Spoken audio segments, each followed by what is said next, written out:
시민 여러분 안녕하십니까? 갑진년 새해 인사드립니다. 정동영입니다. 오랜만이네요. 그동안 전주는 전주대로, 또 전라북도는 전라북도대로, 또 대한민국은 대한민국대로 편할 날이 거의 없었습니다.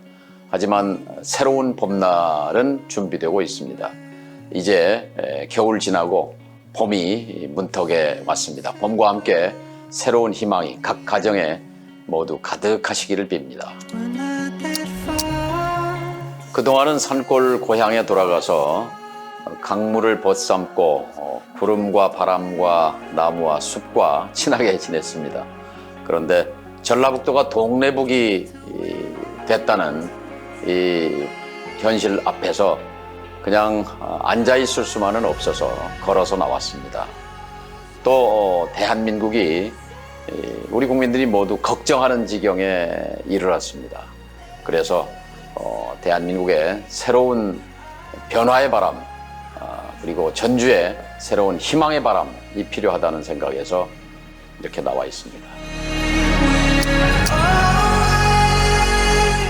사실 한옥마을은 저의 자부심이기도 합니다. 제가 정치를 하면서 두 가지에 대해서 자부심을 갖고 있습니다. 하나는 노무현 정부 때 통일부 장관 하면서 NSC 위원장을 하면서 미국을 설득해서 개성공단을 만들어낸 일, 그리고 없어질 뻔했던 한옥마을을 부활시킨 일입니다. 시민 여러분께서는 잘 기억 못하실 수도 있습니다만 1997년 6월 30일 전주시 당국과 시의회는 전주 한옥마을을 지구지정을 해제해버렸습니다. 도시 미관지구를 해제했습니다. 이제 재건축, 재개발 수순으로 들어갈 판이었습니다. 만일 한옥마을이 그때 사라졌다면 과연 지금 전주를 찾아올 사람들이 얼마나 있겠습니까? 저는 그때 비상한 행동을 통해서 전주시 지도부를 바꾸고, 그리고 새로운 지도부가 전주 한옥마을을, 한옥지구를 재지정케 함으로써 한옥마을을 부활시켰습니다. 그것은 정치인으로서 당연히 해야 할 일이었지만 참 지금 생각해도 잘한 일이었다고 생각합니다. 한옥마을에 오는 분은 금방도 보령에서 오신 분, 대전에서 오신 분, 평택에서 오신 분, 부산에서 오신 분, 이제 타 지역에서 전주를 찾아주신 고마운 분들입니다. 근데 그분들이 저를 알아주시는 것은 제가 잘나서가 아니라 전주 시민들 덕분입니다. 저는 전주에서 처음 정치를 시작할 때, 그리고 두 번 연속 대한민국 국회의원 300명 가운데 수석 합격자였습니다. 1등으로 당선된 사람이었습니다. 그 힘을 가지고 저는 당 대표도 할 수 있었고, 그리고 장관도 할 수 있었고, 외교안보를 총괄하는 NSC 위원장도 할 수 있었고, 개성공단도 만들고 한옥마을도 부활시킬 수 있었습니다. 또 대통령 후보 자리에까지 도달할 수는 있었습니다. 저의 능력 부족으로 뜻을 이루지 못했습니다만 이 모든 것이 저의 개인적인 능력이 아니라 전주 시민들, 함께해 주신 분들의 힘을 함께 모아서 할 수 있었다고 생각합니다. 한옥마을은 그냥 한옥마을이 아닙니다. 전주가 조선시대 6대 도시였습니다. 한양, 평양, 의주, 충주, 대구, 그리고 전주였습니다. 이 6대 도시의 영광을 되찾는 전주 르네상스는 어디서 시작할 수 있습니까? 한옥마을입니다. 한옥마을을 대한민국의 밀라노, 동양의 밀라노로 만들자는 것이 저의 꿈입니다. 지난 25년 동안 1단계는 왔습니다. 이제 2단계 비전이 필요한 지금 시점에 와 있다고 생각합니다. 그러니까 한옥마을이 없었다면 타 지역에서 찾는 사람이 없었겠죠. 1단계는 없어졌던 한옥마을을 살려낸 것, 그리고 그 한옥마을에 실개천도 만들고, 그리고 한옥체험관도 만들고, 박물관도 만들고 해서 사람들이 많이 찾아올 수 있게 만든 것, 그게 전주의 지금 유일한 자랑거리잖아요. 근데 이것을 더 확장해서 한국인의 고향, 한국인의 마음의 고향, 정신의 고향으로 도약해야 합니다. 사실 외국인들이 찾아왔을 때 가장 전통적인 것, 한국적인 것을 보고 싶어 하지 않겠습니까? 맛보고 싶어 하지 않겠습니까? 서울의 경복궁, 덕수궁 말고 지방으로 살펴봤을 때 어디가 있습니까? 신라를 보려면 경주가 있겠지만 그걸 빼고 나면 조선을 보려면 전주를 찾아와야 합니다. 조선적인 것과 함께 대한민국의 음식을 대표하는 음식의 수도 아닙니까? 따라서 지금은 의식주 가운데 주거와 음식이 이제 중요한데 특히 이 음식에 관해서는 독보적인 브랜드를 갖고 있습니다. 전주 음식. 이것을 돈으로 만들어야 됩니다. 이것을 밥으로 만들어야, 산업으로 만들어야 합니다. 충분히 해낼 수 있습니다. 1단계 성공이 증명하지 않습니까? 지금 경주에 4,500만이 오고 전주에 1,500만 명이 온다는데 경주를 추월할 수 있습니다.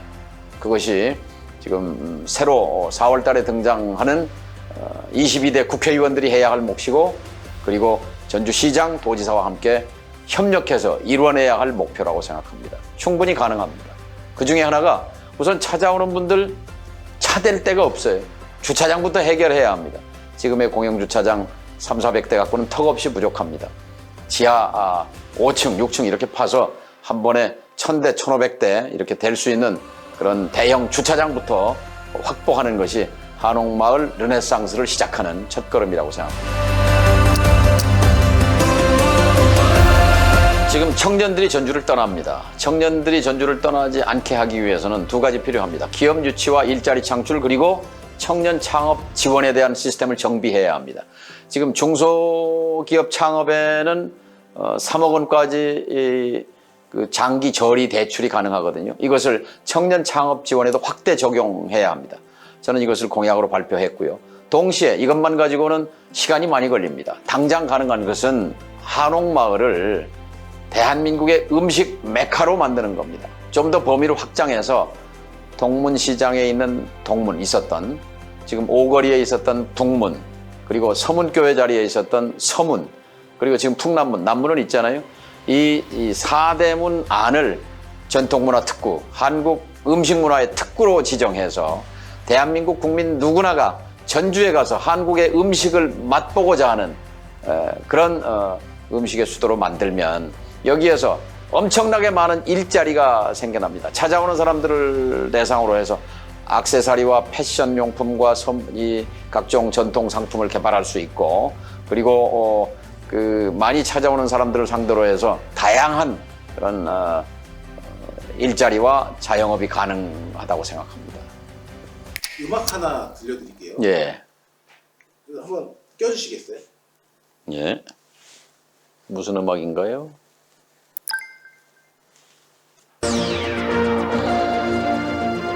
뉴스데스크 시그널 음악인데요.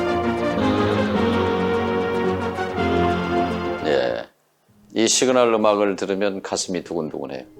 이제 10, 9, 8 해서 째깍째깍 해서 9시 정각이 땡 되면 이제 여러분 안녕하십니까 정동영입니다 하면서 이제 뉴스를 시작하는 그 시그널인데 그때는 심장의 박동이 쿵쿵쿵쿵 아드레날린이 이제 분비되는 거죠. 이 음악 우리 국민들께서도 친숙하실 거예요. 1970년 10월 달에 시작한 뉴스데스크인데요. 이 앵커가 뉴스를 진행하는 방식은 대한민국에서 최초로 MBC가 도입했어요. 이제 50년 역사를 갖고 있는데 그 뉴스데스크에 제가 앵커를 했다는 것이 젊은 시절에 저에게는 참 저의 인생의 청년 시절, 장년 시절을 18년을 MBC에서 보냈죠. 이 시그널 음악은 그 영국 작곡가 구스타프 홀스트라는 사람의 관현악 모음곡 행성 가운데 목성, 즐거움을 가져오는 자라는 그런 부제가 붙은 현대적 느낌의 클래식 음악이죠. 100년 전에 작곡한 이제 이걸 시그널 음악으로 타이틀 뮤직으로 썼는데요. 많은 분들의 사랑을 받았죠. 이 음악 들으니까 다시 한번 심장이 쿵쿵 뛰는 느낌을 받습니다.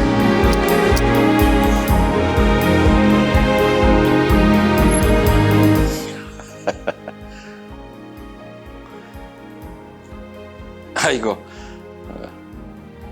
옛날에 제가 봤는데 이거 어디서 찾았어요? 굉장히 유명한 밈입니다. 그땐 많이 젊었네요. 아마 30대, 40대 초. 그리고 이제 분장실에 갈 시간이 없어서 그냥 예, 그 무스로 머리카락 남기는 장면이 녹화된 줄 몰랐는데 그게 녹화가 됐었군요.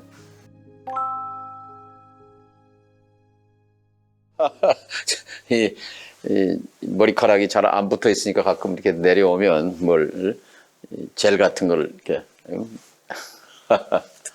예. 그때 비해서 머리도 많이 빠졌어요.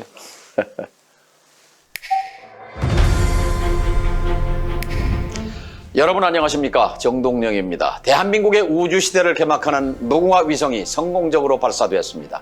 오늘 밤 8시 10분 무궁화 위성은 미국의 케이프 캐나베랄 발사기지를 떠나 하늘로 치솟았습니다. 무궁화 위성은 발사 32초 만에 음속을 돌파했고 1분 7초 만에 보조로켓 6개를 분리시키는 등 성공적인 발사 과정을 연출했습니다. 발사 50분이 지난 이 시간 현재 무궁화 위성은 3단계 추진 로켓 가운데 2단계 로켓 점화를 앞두고 있습니다. 무궁화 위성의 최종적인 성공은 발사 1시간 16분 뒤인 오늘 밤 9시 26분 위성체와 발사체가 분리됨으로써 확인됩니다. 먼저 현지에서 이선호 기자가 보도합니다. 그거는 삼풍백화점 붕괴 현장 보도입니다. 사실은 제가 그때는 보도국의 부장이었는데 제 담당은 아니었는데 이제 보도국장이 당신이 거기 가서 현장을 좀 맡아달라 그래서 부랴부랴 현장으로 뛰어가서 9시 뉴스를 이제 진행을 했는데 그 장면이 너무 참혹하고 그랬기 때문에 온 국민의 뇌리 속에 아주 충격적으로 남아 있죠. 근데 다른 방송도 있었는데 그때 정동영이 현장에서 진행하는 것을 가장 많은 분들이 보셨어요. 근데 시청률이 아주 폭증했었는데 그 이유는 그겁니다. 제가 보도를 잘했다고 해서가 아니라 현장에 서서 저는 그 생각을 했습니다. 지금 저 콘크리트 더미 아래 사람이 깔려 있을 거다. 수많은 사람이 죽고 다치고 그런데 저 중에 아직 살아있는 사람이 있을 것이다. 살아있는 사람의 심정이 어떠할 것인가. 그런 심정으로 방송을 했습니다. 아마 그런 저의 감정이 저의 그런 느낌이 시청자들에게 전달됐던 것 같아요. 그래서 삼풍백화점 붕괴 현장에서의 보도를 그때 501명의 시민의 목숨을 잃었거든요. 시민이 아까운 목숨을 잃었는데 참 지금 생각해도 끔찍한 사고였습니다. 근데 많은 분들이 정동영 그러면 삼풍백화점 보도를 떠올리죠.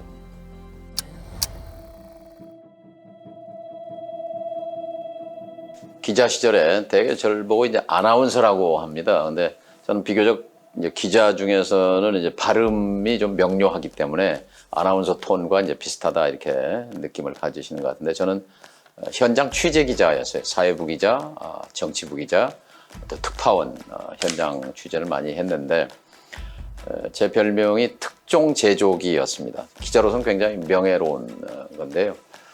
이 특종이라는 것은 사실 따지고 보면 훔치는 게 많아요.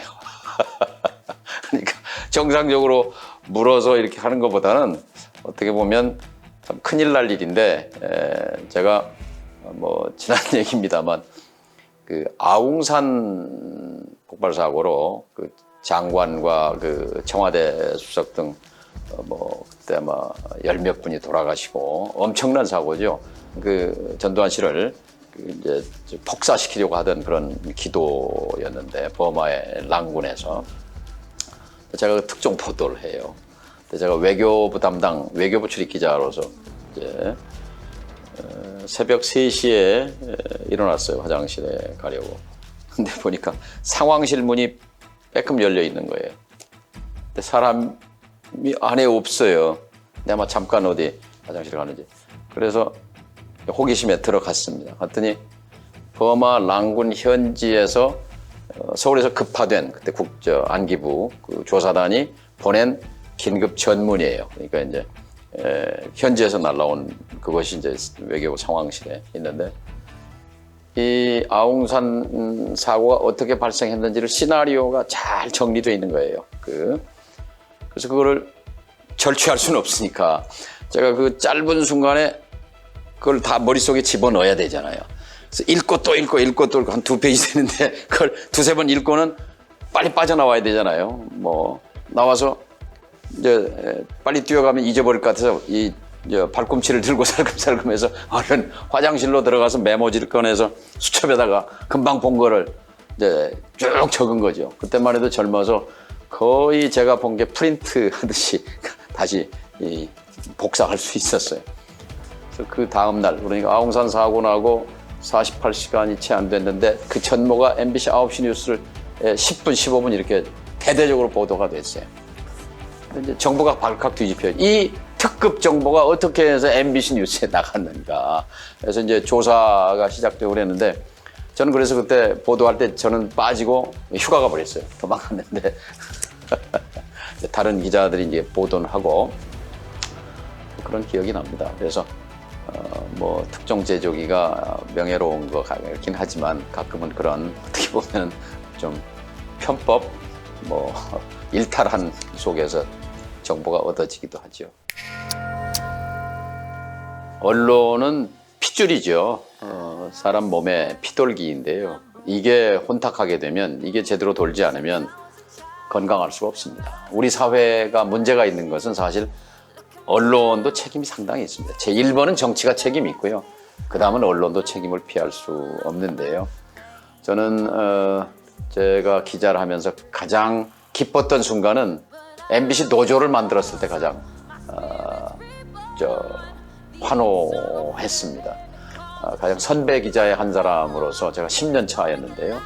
MBC의 방송 언론 노조, 그는 언론 자유를 쟁취하기 위한 노조 결성이었는데요. 그 많은 사람들이 희생과 투쟁 속에서 한국 언론이 여기까지 왔습니다만 지금 이 정권 하에서 언론 장악을 하려고 하는 그런 기도들 여기에 맞서서 우리 후배 언론인들께서 참 안타깝지만 좀 더 치열하게 언론 본연의 역할을 해주셨으면 그런 부탁을 드리고 싶습니다. R&D 예산, 그러니까 리서치, 연구, 그 다음에 디벨롭먼트, 개발, 연구, 개발 예산을 줄이고 국가가 흥한 나라는 없습니다. 중국이 이렇게 일어날 수 있었던 것은 등소평 지도자가 앞장서서 이끌었던 과교흥국 노선입니다. 과학과 교육으로 나라를 일으킨다는 겁니다. 제가 몇 년 전에 평양에 가서 보고 깜짝 놀란 것이 과학으로 도약하고 교육으로 웅비하자 하는 구호가 거리마다 질비했습니다. 북한도 이렇게 가고 있습니다. 하물며 잿더미에서 여기까지 일어난 힘이 바로 과학과 교육의 힘인데 어떻게 해서 이 정부 들어서서 R&D 예산을 손댄단 말입니까? 이것은 전적으로 잘못된 일입니다. 특히 지난번 카이스트 졸업식에 대통령이 참석했는데 그건 좋은 일입니다만 그 자리에서 카이스트 졸업생의 입을 틀어막고 사지를 번쩍 들어서 바깥으로 팽개치는 모습을 보면서 절망감을 느꼈습니다. 청년을 내친 것은 미래를 내친 것이죠. 아무리 쓴소리라고 하더라도 귀를 열고 들어야 하는 것이 지도자의 덕목입니다. 좋은 지도자는 좋은 리스너입니다. 듣는 사람입니다. 쓴소리도 아니지 않습니까? R&D 예산 왜 깎았느냐고 항의하는 목소리인데 당연히 그 말 들었어야 할 대통령을 경호한다고 청년의 입을 틀어막고 사지를 들어 내팽개친 것 대한민국의 수치라고 생각합니다. 대통령 권력이 그렇게 대단한 것입니까? 국민이 주인입니다. 대통령은 일개 머슴일 뿐입니다. 대한민국의 민주주의를 국민 주권을 다시 회복해야 합니다.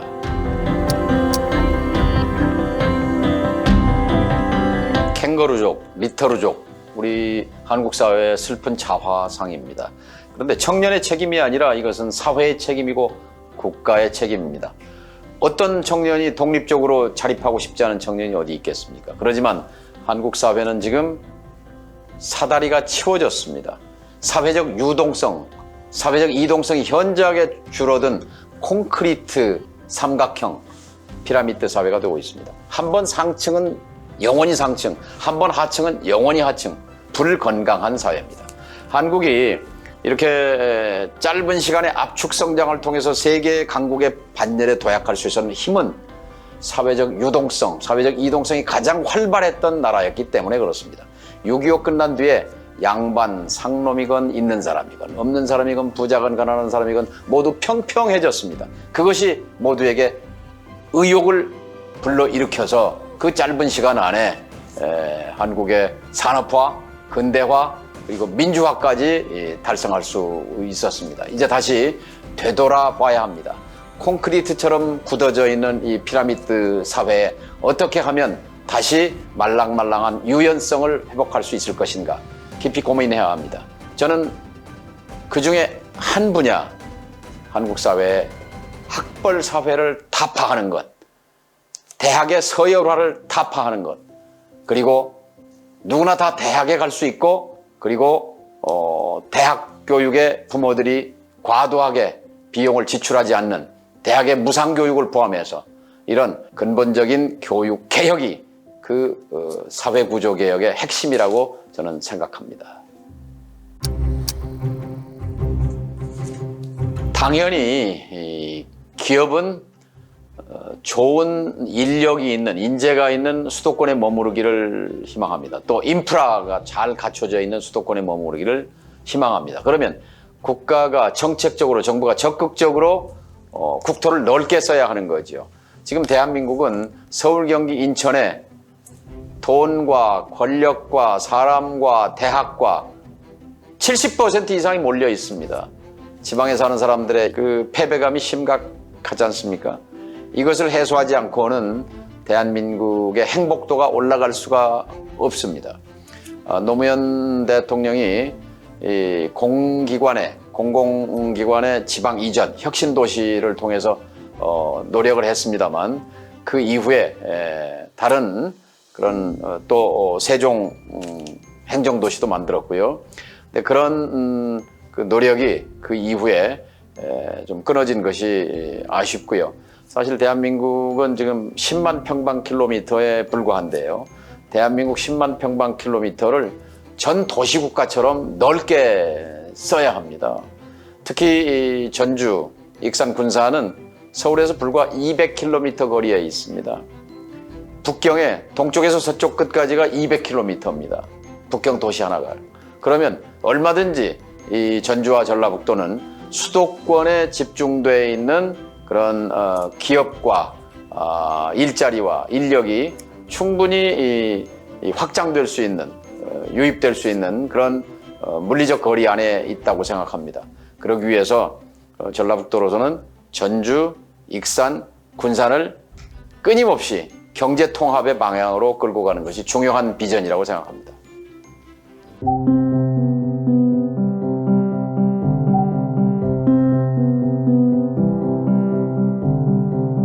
희망뉴스 브리핑입니다. 2025년 1월 1일 새해 첫날이 밝았습니다. 120년 전 1905년 을사년은 국권을 빼앗겼던 치욕의 해였습니다. 하지만 120년이 지난 오늘 대한민국은 세계 10위권의 경제 강국으로 도약했고 정치, 경제, 사회, 문화 각 분야에서 일본을 추월하고 있습니다. 특히 오늘 새해 첫날 전라북도의 새로운 희망 뉴스를 전해드립니다. 해마다 줄어들던 전라북도 인구가 작년에 인구 유출을 멈추고 증가세로 돌아섰습니다. 전라북도 통계당국에 따르면 2024년 말 전라북도 인구는 176만 명으로 작년보다 5천 명이 증가했습니다. 이는 작년 4월에 새로 출범한 22대 국회 전라북도 출신 국회의원 10명과 전라북도 14개 시군이 한 팀을 이뤄서 기업 유치와 일자리 창출에 총력을 다한 결과로 풀이됩니다. 앞으로도 계속해서 전라북도의 희망 뉴스를 전해드릴 수 있게 되기를 희망합니다. 전주에서 정동영입니다.